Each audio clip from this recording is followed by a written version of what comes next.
Falls so on. incredibly important when the best player has great work habits and personality and gets who he is and all that. It's like when Larry was in his prime and he always made a point of befriending the 12th man. Yeah. Or befriending the 10th, 11th, 12th man. And, I mean, without saying, I knew damn well that's what he was doing. I mean, he didn't like take a hell of a press conference to say, this year my guy is, Michael Smith, right? Right. Yeah.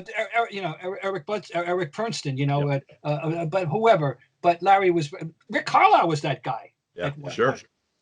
When he was a rookie. And but Larry also clashed, didn't he? Like he was a great leader in a sense, but was he a great leader because he still clashed with teammates because he expected so much out of everybody? Well, it's primarily Kevin, and there were two rival empires almost at times, and what Larry thought Kevin, he kept saying Kevin should be an MVP. Well, the code, the interpretation of that is he doesn't think Kevin worked hard enough, and Kevin would look at Larry and say, "Get a life." Larry couldn't understand why Kevin could be joking until the ball was thrown up. Yep. Then Kevin would put on his game face. Larry's game face was on when he got into bed in the morning. Right. And they're just were different personalities, different people. And today, I mean, it's not like they ever became enemies. They were never enemies. It was just, they're not buddies. They didn't hang out. Right. They weren't hang out buddies, but God knows they know how much each of them meant to each other professionally. I'll never forget when Larry missed that whole season basically with the Heels in 88, 89. And he comes back, and in the exhibition season, I remember they had a game in Worcester against somebody, doesn't matter who.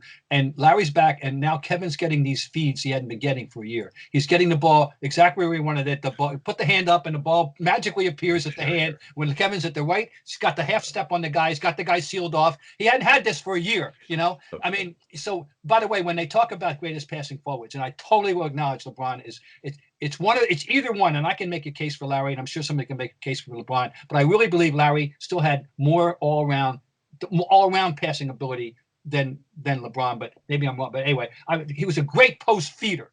And, yes. Now that's the difference. LeBron in the open court. That's an irrelevant talent now because there is no post play as a rule. So it doesn't matter. You don't have to. But Larry was a great post feeder when that was a primary thing in the game of basketball.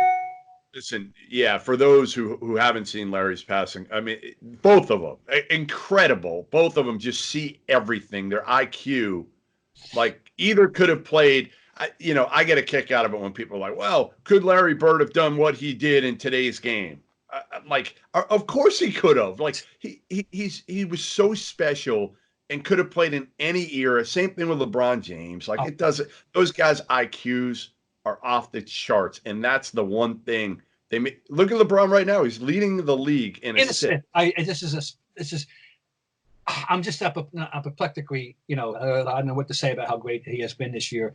And we did talk about this earlier before the season that I speculated would the presence of Anthony Davis do for LeBron in some remote analogous way as the presence of the young Magic Johnson meant for the 10-year veteran bored Kareem Abdul-Jabbar. Now, the circumstances are not the same. LeBron wasn't bored, right. But he wasn't he didn't have the weapons. He didn't have the way to. Yeah, he knew last year. Like there was a cap on what they could do last year, right? I mean, he knows he can judge talent. But he's stimulated. All right, how's that? Trying to find the right word to what this presence of such a rare, wonderful talent such as Anthony Davis has done for him, and to the point, the manifestation that anybody can see. He's leading the league in assists, and it has a lot to do with that. No question. All right, let's finish up with the Bucks.